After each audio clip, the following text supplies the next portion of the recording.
New ইয়র্কের এই তুষার ঝড় যতটা ভাবা হচ্ছিল তার চেয়ে অনেক বেশি মাত্রায় ভয়ঙ্কর এবং ব্যাপকতর হচ্ছে বলেই মনে হচ্ছে। কিছুক্ষণ আগে New York City mayor de Blasio briefing করে জানিয়েছেন যে এই শহরের বেলা 2:30 থেকে কোনো গাড়ি চলতে পারবে না, কেউ যদি রাস্তায় গাড়ি বের করে তাকে পুলিশ অ্যারেস্ট করতে বাধ্য হবে। তিনি বলছেন এই পর্যন্ত প্রায় 650 গাড়িকে তারা রাস্তায় ব্লক করতে দেখেছেন। কোনো এমার্জেন্সি পরিবহন ছাড়া রাস্তায় কেউ বের হবে না, মেট্রো বন্ধ হয়ে যাচ্ছে। আগে ধারণা করা হচ্ছিল 12 থেকে 18 ইঞ্চি বরফ জমে যেতে পারে, কিন্তু আপনারা যদি দেখেন রাস্তাঘাটের অবস্থা, সেখানে আসলে কোনো রকম সুযোগ নেই।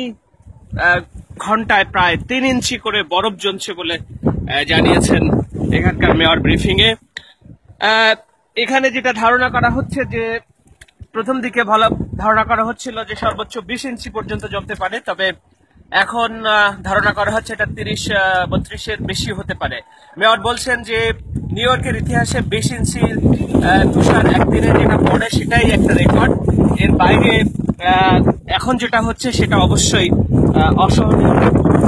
তো এই ট্রাভেল ব্যান কতক্ষণ পর্যন্ত থাকবে সাংবাদিকদের এমন প্রশ্নে গভর্নর এবং মেয়র দুজনেই জানিয়েছেন যে পরবর্তী নির্দেশ না দেওয়া পর্যন্ত এমনটা চলবে। এমনকি এখানকার যে থিয়েটার, রেস্টুরেন্ট, এমার্জেন্সি বাদে যা কিছু আছে সবকিছু বন্ধ করে দেওয়ার কথা বলেছেন। তো এই হলো অবস্থা এখানকার বেলা 2:30টার আপডেট।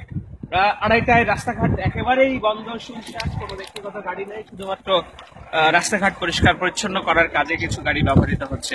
তো এই ছিল তৃতীয় মাত্রার আপডেট। পরবর্তীতে নিশ্চয়ই আপনাদেরকে আরো বিস্তারিত আপডেট দিতে পারবো।